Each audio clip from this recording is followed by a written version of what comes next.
Oke, subscribers IKN TV, selamat berjumpa lagi dengan Bang Ardi. Kali ini akan kita bahas tentang pinjol, yaitu pinjaman online. Kali ini kita akan membahas bersama dari praktisi hukum. Kali ini silakan Bang, diperkenalkan dulu. Abang ini praktisi hukum dan posisinya sekarang di mana? Silakan Bang. Ya, saya Dwi Joko Prianto dan Doktor. Saya sarjana hukum, magister hukum. Diberi kesempatan untuk saya bisa ada di podcast IKN dan kesempatan yang baik untuk saya bisa berbagi ilmu, berbagi pengalaman terhadap topik yang kita bicarakan. Ya. Oke Bang, ini kan sudah menjadi viral nih di media sosial, baik di masyarakat, tentang persoalan pinjol, ya kata lain pinjaman online. Ini kan lagi viral nih Bang, tentang pinjaman online yang gagal, dan masyarakat sendiri kan kurang paham yang mana pinjaman online yang resmi, yang mana nggak resmi itu. Kalau menurut Abang sebagai praktisi hukum itu penjelasannya seperti apa Bang? Ya, terima kasih ya. Kalau pinjol itu adalah pinjaman online. Ya, tentu kalau kaitan dengan masalah pinjaman online, tentu ada dasar hukumnya. Tentunya kalau ada dasar hukumnya dan itu tercantum di dalam peraturan Otoritas Jasa Keuangan. OJK lah ya? Ya, OJK. OJK. Nomor 77 BJOK 01 tahun 2016 itu tentang layanan pinjaman yang berotoritas kepada teknologi, ya, seperti itu pinjaman, terkait dengan masalah pinjaman. Jadi sudah ada aturannya. Kalau yang disampaikan tadi terkait dengan masalah maraknya pinjaman ini, ya kita harus meletakkan pada dasar aturan undang-undang atau peraturan otoritas atau OJK itu dasar hukum pijakan pinjaman tersebut. Ya, dasar pijakan. Di luar itu tidak ada pijakannya, berarti lawan daripada legal adalah ilegal, seperti itu. Sebagai praktisi hukum tentunya Abang memahami yang harus kita masyarakat pahami ini, misalnya yang resmi dengan tidak resmi itu kira-kira seperti apa gambarannya itu Bang? Ya, kalau ditanyakan seperti ini maka kita perlu mendapat informasi dari OJK itu sendiri. Sebelum kita melakukan pinjaman dan lain sebagainya, memang masyarakat punya kewajiban untuk mengecek apakah ini pinjaman online yang di bawah naungan OJK atau yang sifatnya ilegal. Dan kalau itu nanti di bawah OJK, berarti syarat-syarat dan aturannya pasti mengikuti ketentuannya. Sudah ada ketentuannya, gitu. Sehingga itu akan saling terlindungi, baik itu konsumen apa peminjam maupun yang sebagai pemodal. Seperti itu. Saling melindungi. Ini kan repot Bang, kalau masyarakat yang awam misalnya kan mau ngecek OJK sendiri itu kan tidak mungkin Bang. Misalnya dasar apa, misalnya salah satu contoh yang Abang pahami dari sisi hukumnya yang agar masyarakat lebih memahami ini. Oh ini nggak resmi, ini yang resmi ya gitu loh maksud saya. Ya memang sekali lagi itu harus selalu kita harus mendapat informasi. Jadi kita juga tidak bisa menyatakan bahwa ada masyarakat kesulitan dan lain sebagainya. Ya, itu pasti ada standarnya. Ya, bagaimana OJK memberikan instruksi, membuat aturan terhadap perusahaan itu sendiri. Ya, perusahaan itu sendiri bagaimana ya harus mencantumkan. Ya, paling tidak harus mencantumkan tentang bahwa ini terdaftar di OJK.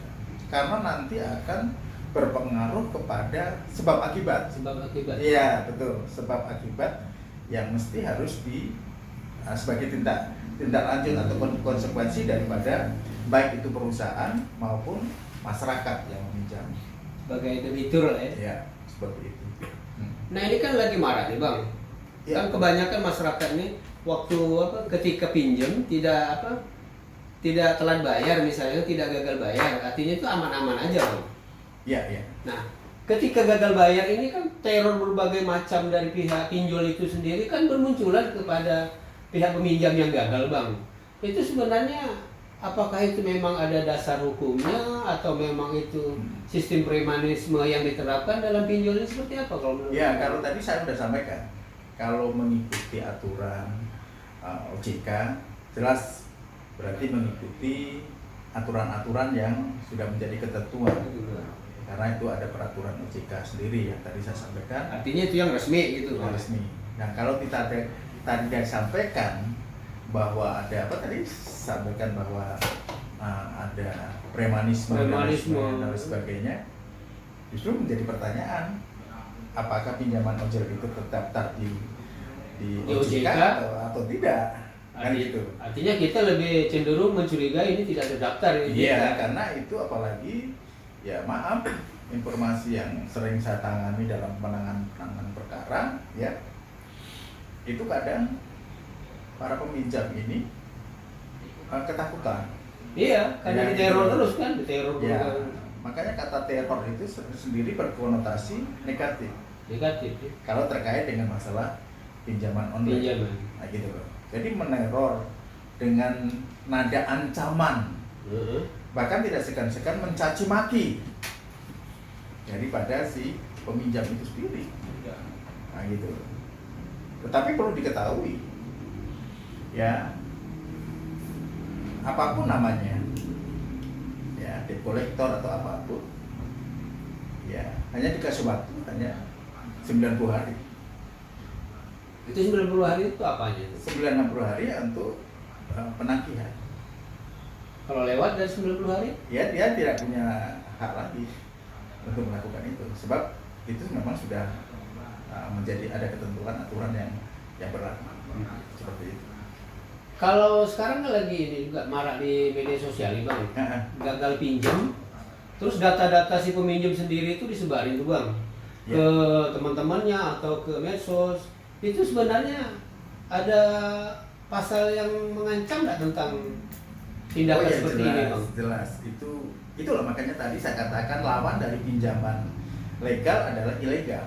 Ilegal. Ya, gitu loh.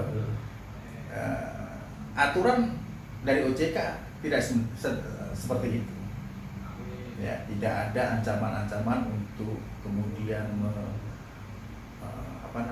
dengan sengaja ya membuka rahasia ya yang wajib disimpannya. Nah, gitu loh. Dia sengaja membuka rahasia yang sebenarnya harus, sekali lagi saya tekankan, disimpannya karena jabatannya. Jabatan. Ya, itu sesuai dengan pasal 322 KUHP. Nah, itu. Jadi itu jelas perlu dicek kembali. Yang perusahaan-perusahaan atau Perusahaan pinjol itu sendiri ya? Online itu sendiri kalau dia melakukan kegiatan-kegiatan yang seperti itu.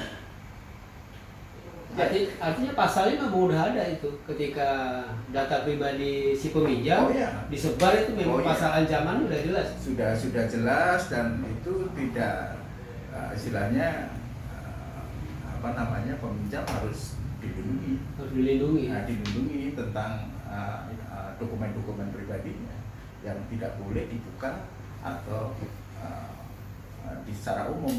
Wajib ya, itu harus rahasia itu wajib untuk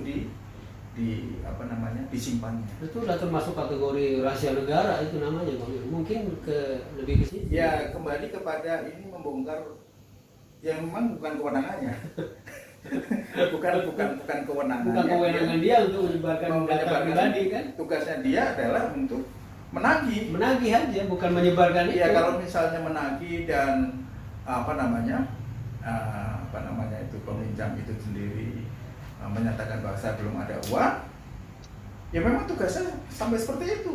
Dia tidak punya diberikan hak untuk mencaci maki, menyebarkan dokumen-dokumen pribadi. Apalagi mau nyita-nyita barang-barang di rumah si Nggak peminjam. bisa, karena itu bukan jaminan. Bukan jaminan. Nah, itu bukan jaminan dari pinjaman itu sendiri. Nah, tidak pernah disebutkan di dalam pinjaman itu bahwa jaminannya adalah Misalnya kursi, apalah yang tadi di dalam rumah itu. nggak punya, itu sudah penyalahgunaan. Itu namanya boleh katakan rampok juga. Itu tidak boleh. Iya. Ya itu merampas orang. Hak orang. Ya, Jadi perampasan. termasuk merugikan hak Oh, orang iya. lain. Itu sudah jelas. Kalau menurut Bung Joko itu pasal ini hukumannya kira-kira berapa? Tahunan Ya. atau bulanan? Kita menggunakan pasal apa dulu? Kalau terkait dengan masalah misalnya penyebaran Data pribadi ini. penyebaran data pribadi, itu kalau dia menggunakan sosial media. Sosial media itu kan ITE. Gitu ya, pasti dengan aturan-aturan yang ada seperti apa, apakah ini kan dilakukan dengan motif seperti apa, menyerang kehormatannya seperti apa, ya kan nanti tinggal pasal apa yang kita mau terapkan. Ya memang saya tidak bisa mengande-ande ini pasal berapa, saya harus lihat tentang cara dia, ya cara daripada perusahaan ini atau Sistem yang diterapkan Ya, seperti apa? sistem seperti itu diterapkan seperti apa, baru kita bisa tahu kita menggunakan penerapan di pasal ini seperti itu. Di dalam hukum itu sendiri ada nggak kira-kira misalnya kita ini gagal bayar, gagal bayar, terus mereka ini mengancam, ini akan dilaporkan begini begitu begini, itu kira-kira ada nggak Yang namanya undang-undang yang mengatur seperti itu? yang namanya pinjaman itu, Ranahnya kemana itu? yang namanya pinjaman itu jelas orientasinya berhubungan dengan masalah perjanjian. Perjanjian. Ya, kalau perjanjian itu sendiri, ya bisa berkata bahwa diatur di pasal 1266 Kitab Undang-Undang Perdata.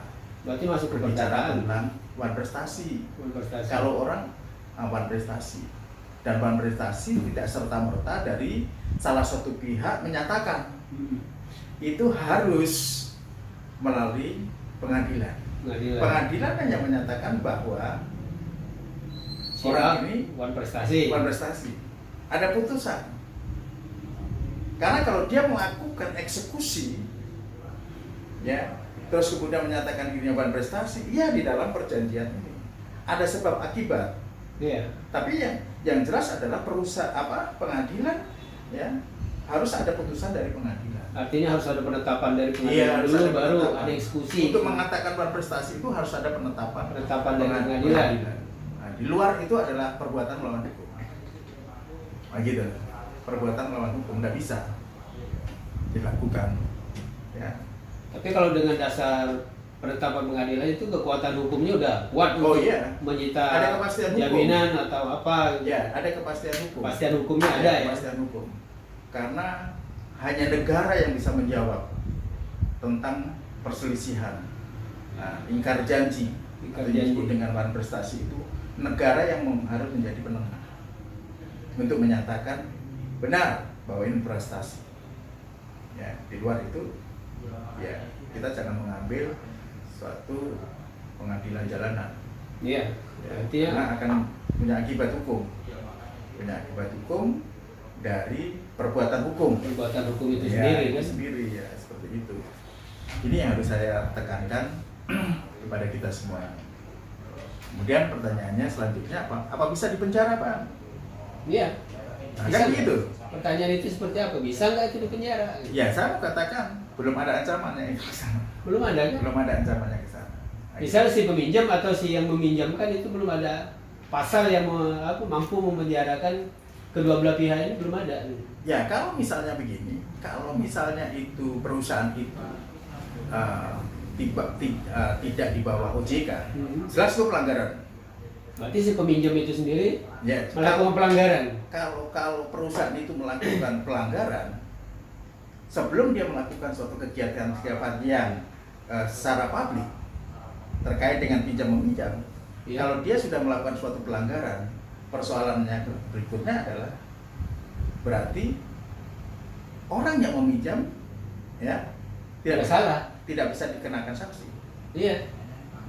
Tidak bisa dikenakan sanksi karena dasar daripada Si peminjam perusahaan yang meminjamkan itu tidak punya dasar legal standing, nggak ada.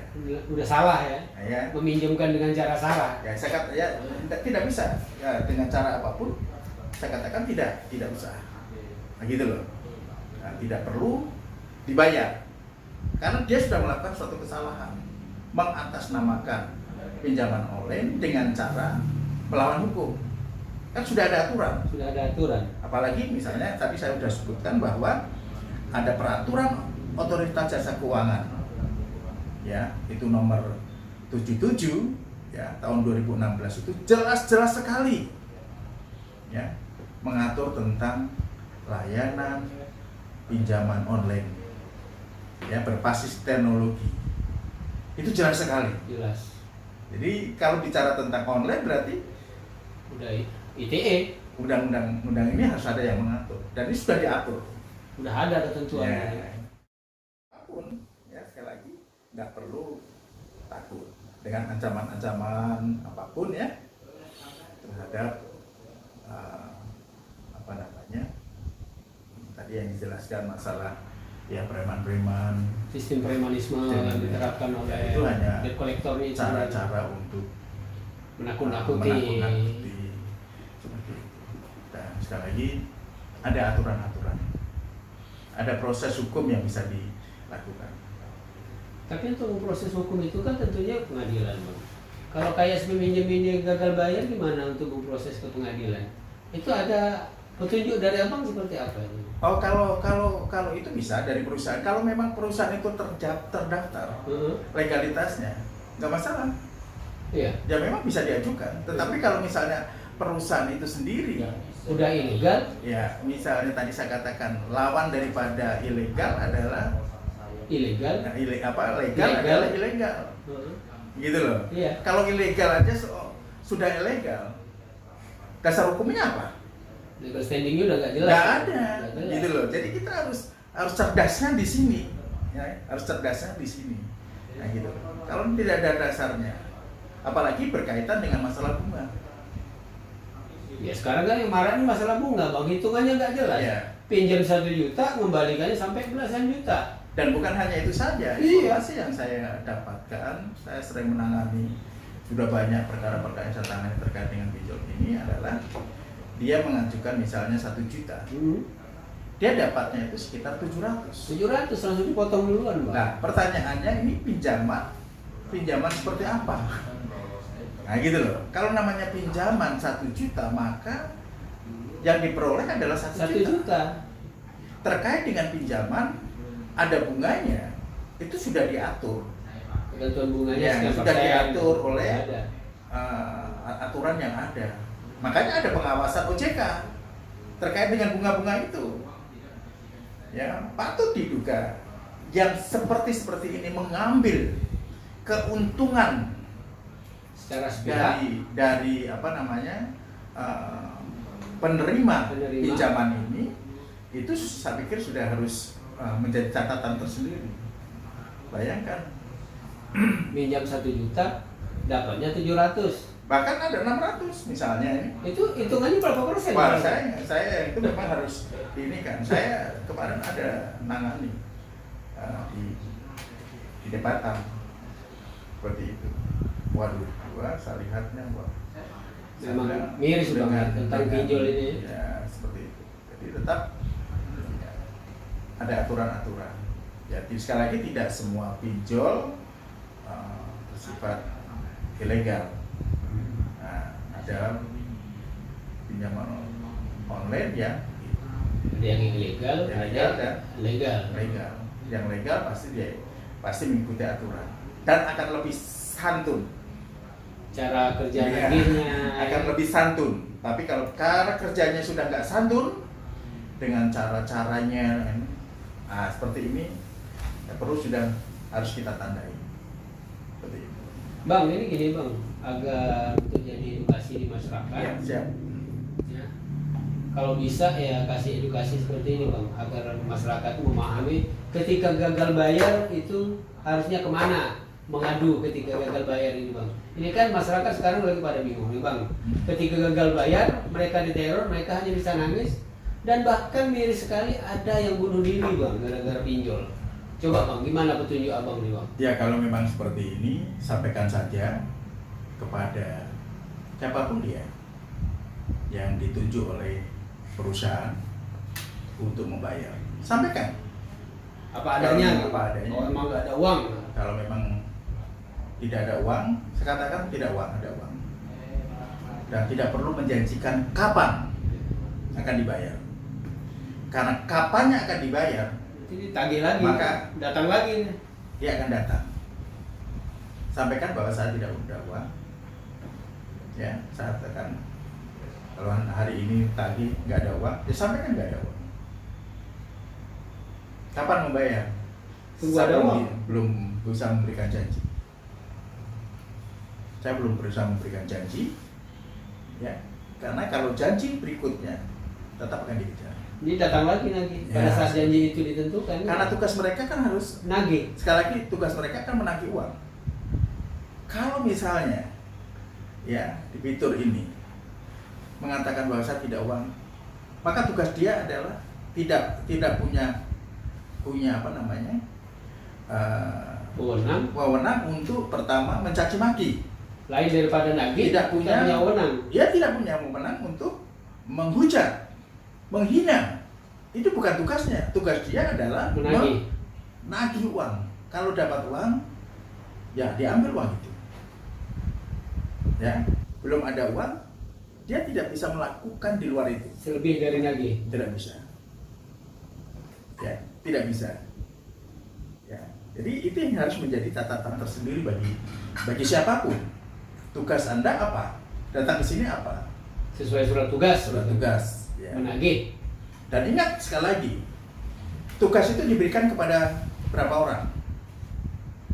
Kalau tugas itu diberikan kepada satu orang, Yang datang gerombolan, ya, maka tugas itu siapa yang diberikan tugas? Maka orang itulah yang punya kewenangan untuk berbicara. Misalnya yang datang nanti 5 atau 10, maka yang lain itu nggak boleh punya ngomong. hak, tidak bisa punya hak apapun. Jadi jangan datang karena gerombolan, gitu loh. Jangan gerombolan karena surat tugasnya itu Satu orang. misalnya satu orang, itu biasanya satu orang. Iya, sama si A. Ya, Yang gitu. datang 5, Ya, 4 betul. orang. Ya. Yang satunya ngomong, satu Ya. nakut-nakutin. Nah, itu tidak bisa. Itu menjadi catatan tersendiri bagi masyarakat agar ini tolong digarisbawahi. Perhatikan SK-nya, surat tugasnya, kemudian siapa yang diberikan kewenangan oleh perusahaan untuk menagih. Di luar itu perintahkan dia untuk keluar, atau boleh di situ tetapi tidak boleh untuk berbicara. Nggak punya hak. Tidak untuk punya hak. berbicara. Silakan bicara. Dan kedatangannya untuk apa? Kalau kedatangannya untuk menagih uang, kalau ada uangnya, ya silakan dibayarkan. Bayar. Tapi kalau tidak ada uang, maka sampaikan.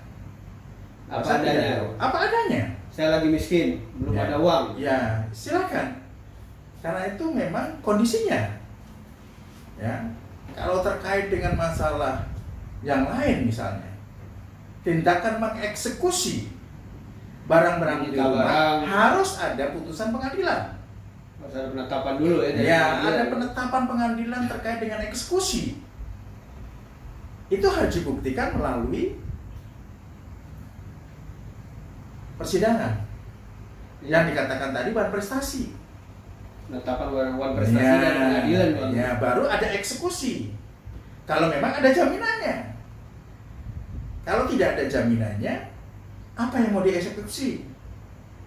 Orangnya mungkin Bang. Kan? Maksudnya gimana? Orangnya Ya kan dieksekusi. yang minjem. Ah. Minjem nih kan. Ah, Jaminan barang kan nggak ada nih Bang. Artinya yang minjem ini diskusi bisa nggak Bang kira-kira? itu biasanya terkait dengan objek. Objek kan. Iya. Jadi ada subjek, ya, subjeknya orang yang bersangkutan, ada objeknya apa, gitu. ya nggak bisa orangnya dieksekusi seperti Ini itu. harapan abang kepada peminjam gagal ini seperti apa bang? Ini yang terakhir, pesan-pesan abang, harapan abang kepada peminjam yang gagal bayar ini seharusnya seperti apa tindakan depannya? Ya, saya tadi sudah sampaikan bahwa terkait dengan masalah pinjaman, yaitu ada yang sifatnya di bawah pengawasan OJK. Tentu ini adalah perusahaan-perusahaan legal. Legal Ya, ya tentu ya nanti mari kita bangun komunikasi. Ya, seperti apa? Ya, bagaimanapun juga namanya hutang harus dibayar. Ya, hutang dibayar. Tingkat teknisnya seperti apa? Ya, itu yang pertama. Yang kedua, ya pasti ada aturan-aturan lain yang ditetapkan oleh OJK. Ya, salah satunya nanti kalau kita tidak melakukan kewajiban kita terhadap pinjaman yang memang secara legal, maka nanti di bank-nya itu checklist namanya di Bank Indonesia ya akan kita bisa-bisa DHN emang ya? harus diselesaikan dan akan berakibat pada posisi di kemudian hari kalau punya keinginan untuk pinjam-pinjam yang sifatnya perbankan kemudian secara yang sudah diatur secara legal standing jelas, maka ya itu menjadi perhatian. Ya, silakanlah diselesaikan nanti dengan arif dan bijaksana. Ya, pasti ada keinginan seperti itu. Kalau untuk yang ilegal, nggak usah dibayar. Itu pesan abang. Ya. Kalau yang ilegal nggak usah dibayar. Artinya kita punya kesempatan minjem nih bang, main ilegal nggak usah dibayar. Ya, karena bagaimanapun juga dia sudah meletakkan dasar yang salah. Legal standingnya udah salah. Ya. Kalau legal standingnya salah, tidak mungkin kita harus menyelesaikan untuk kebenaran. Ya kan? Benar sih. Tapi namanya hutang kan harus dibayar. Ya sekarang pertanyaannya, mampu nggak? Ada nggak dengan masalah hutang ini? Bagaimana legalitasnya perusahaan itu? Ya legal standingnya dulu ya harus kita pahami. Karena bagaimanapun juga semua dalam aturan. Pinjam memang harus dibayar, tetapi ada aturan. Ketika aturan itu memang bersalah. Kalau aturan itu sudah dilewat dipaksakan. Artinya kita yang minjem juga ikut salah artinya kalau kita paksakan. Dan ini justru menjadi korban. Jadi korban kita, katakan korban dari kesalahan, korban dari akibat ya perbuatan hukum yang dilakukan oleh perusahaan-perusahaan yang ingin mengeraup uang sedemikian rupa dari masyarakat. Ya, semoga siapapun ya kalau kita punya keinginan untuk menolong orang banyak, angkapi diri, ya angkapi diri legal standing dan tetap tunduk kepada peraturan ya yang ada di negeri ini, secara khusus untuk terkait dengan peraturan otoritas jasa keuangan, sehingga semua terlindungi. Saya bicara seperti ini agar baik perusahaan maupun konsumen debitur itu semua terlindungi, tetapi tidak menjadi permainan dari orang-orang yang sedang mempermainkan. Itu saja yang bisa saya. Oke, makasih Bang atas kunjungannya. Terima kasih untuk waktunya. Selamat bertemu lagi di kesempatan berikutnya Bang.